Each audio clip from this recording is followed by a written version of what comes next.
En cada ser humano, en cada vocación siempre hay una historia. Cuando Dios llama a alguien para que le sirva, Dios conoce perfectamente cuál es la historia que hay detrás de la persona a la que Él ha llamado. Yo diría que, excepto la Virgen María, no hay ningún otro personaje en la Sagrada Escritura que no tenga una historia triste, de dolor, de equivocaciones, de pecado. En cada uno de aquellos que Dios en algún momento llamó, había siempre algo que pesaba. Es que no hay historia humana en la que no haya lágrimas, en la que no haya sufrimiento. No hay historia humana en la que no haya pecado. Si Dios tuviera que esperar que hubiera alguien inmaculado para poderle llamar, seguro Dios se quedaría sin gente que le trabajara. Pero fíjese que Dios, conociendo la historia de cada persona, realiza con cada uno de ellos un proceso de redención para liberar a los que se convertirán en liberadores, para evangelizar a los que se convertirán en evangelizadores, para sanar a aquellos que se convertirán en instrumento de sanación. Dios no pone nunca a nadie a sanar el corazón de nadie si primero no ha sido sanado en su propia vida. Dios no pone a nadie a liberar a nadie sin antes haber sido liberado en su propio corazón. Nunca nadie se convierte en liberador de nadie, en libertador de nadie, si antes no ha sido libre en su propio corazón. Esclavos no dan libertad. Solo la gente libre es capaz de conducir a la libertad a los otros.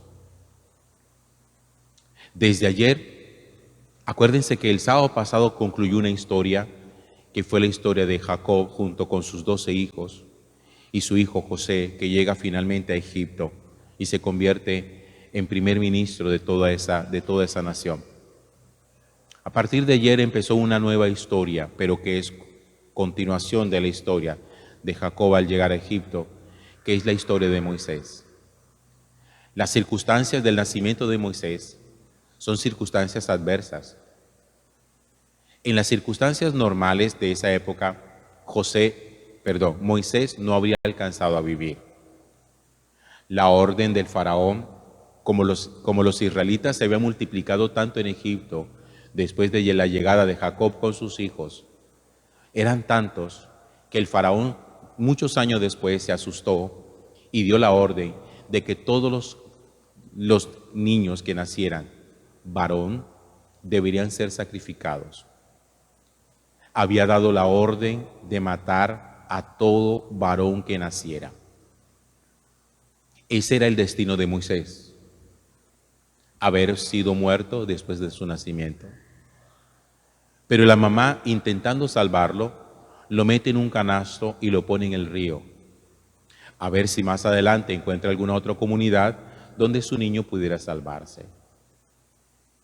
Y Dios, que va entretejiendo historias y que va conduciendo todo a un buen ritmo y con un buen final, permite que, miren ustedes eso tan interesante, que Moisés termine siendo criado por la hija de quien lo había mandado matar. El faraón había mandado matar todos los varones y la hija del faraón, al descubrir al niño en el canasto, lo levanta, lo cría y lo integra a su propia familia. Imagínense ustedes esa manera de construir la historia. Quien estaba llamado a ser su verdugo se convirtió en su salvador. Y Dios necesitaba muy bien que Moisés conociera cómo era la cultura, cómo era el ambiente, cómo era la calidad de la vida de los egipcios, porque muchos años después Moisés se convertiría en el liberador de su propio pueblo de la esclavitud de Egipto. Pero como les decía ahorita, en la vida de ningún ser humano hay vida inmaculada en todos hay pecado. Moisés se convirtió en un asesino. Moisés mató a un egipcio siendo adulto. Y Moisés le tocó huir de Egipto porque el faraón, al darse cuenta, lo buscaba para matarlo. En su huida, Moisés llega al desierto y después de un tiempo de purificación, de reencuentro consigo mismo, de revaloración de lo que había hecho, Moisés tiene un encuentro con el Señor, que es el que vamos a leer mañana. No me quiero adelantar todavía a ello, pero quiero que vayamos dándonos cuenta cómo Dios va entretejiendo la historia.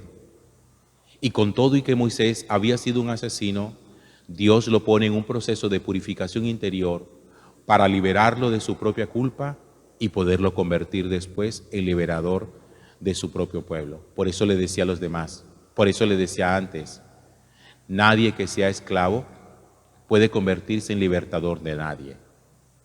Nadie que no haya sido sanado antes en su corazón puede ser instrumento de sanación de los demás.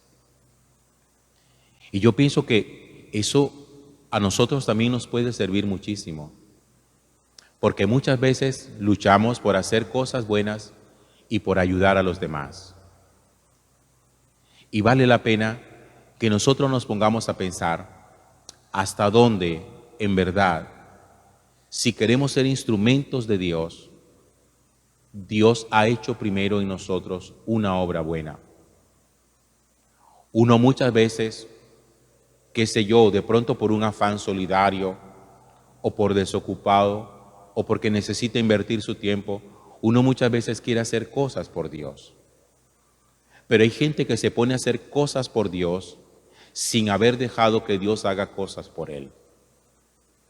Hay gente que quiere trabajarle al Señor sin haber dejado que el Señor le trabaje primero a él. Y por eso hay personas que quieren hacer cosas de Dios que terminan lastimando a otros. Por eso hay gente que ve a gente que supuestamente es de Dios, pero que en vez de hacer las cosas de Dios terminan haciendo mucho daño, terminan lastimando mucho. ¿Por qué? Porque llevan mucho dolor en su corazón. Y es imposible que uno haga una obra de Dios santa sin haber sido sanado primero en el corazón, porque uno termina lastimando y termina uno regando el dolor y el sufrimiento que uno lleva en su propia vida. Trabajar por el Señor, ponerse en pie para hacer la obra de Dios implica sentarse primero, recibir la instrucción de Dios, la sanación de Dios. Miren que después que Moisés mató al egipcio, no se puso de una vez a ver cómo iba a liberar a su pueblo. Moisés tuvo que huir, pasaron varios años. ¿No creen ustedes que eso fue una semana o 2 meses? Pasaron varios años. Moisés maduró. Moisés fue un hombre ya bastante maduro cuando regresó donde el faraón. Pero Moisés había sido liberado en su corazón por Dios. El que huye es un asesino. El que regresa a Egipto es un hombre libre. Moisés no podía regresar a Egipto con el sentimiento de ser un asesino. Tenía que regresar a Egipto con el sentimiento de haber sido liberado por Dios de su propia culpa y de haber superado sus equivocaciones. El que quiera trabajarle al Señor se debe dejar trabajar por el Señor. El que quiera ser liberador de otro, el que quiera ayudar a otros, tiene primero que dejarse instruir y moldear por Dios. Porque si usted no se deja moldear por Dios, todo lo que vaya a hacer en el nombre de Dios o por la obra de Dios termina siendo manchada por nuestro propio dolor y por nuestro propio pecado.